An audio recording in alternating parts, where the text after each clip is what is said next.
You are luckier than you realize, and it's important you start recognizing this in order to practice gratitude, because by practicing gratitude, you have the ability to better fight with your mental health conditions. So I'm going to try to paint a picture of what human life looked like for most of history, which was poverty and working, 16-hour days and still barely having enough to eat. We live in a time where we have more than enough to eat, we're not working nearly as hard, and we're not technically living in poverty. I know the rising gap between the rich and the poor is a strong signal to a lot of people that things aren't good right now. One of the biggest things though is, and we often don't take this into consideration, is how much higher our standard for living has become. I mean, just 50 years ago, we didn't have something like running hot water. Now everyone expects to have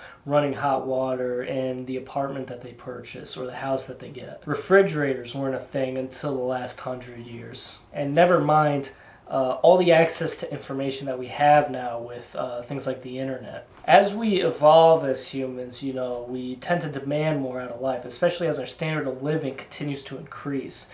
And with that demand, we often overlook how much we have to be grateful for. But when I study history and I look at how people used to live, I can't even begin to express how thankful I am. When I look back at little things too, like medicine. I mean, there was a time where we were poking holes into people thinking demons would escape, and that would cure an illness. Modern medicine, and don't get me wrong, I think the healthcare industry is a complete fucking sham, but at the same time, I'm glad modern medicine is where it's at. So, I don't know. There's a lot to give and take. There's a lot wrong going on in our society right now. I'm not trying to sit here and deny that. I'm not trying to sit here and say we should all be complacent either. I think it's important that we fight for better, especially for the sake of our children. What I'm trying to say, though, is I think the more people dive into that fight for better, the more they end up depressing themselves or making themselves anxious about the future. I think it is important to every now and then take a step back and say, I'm grateful for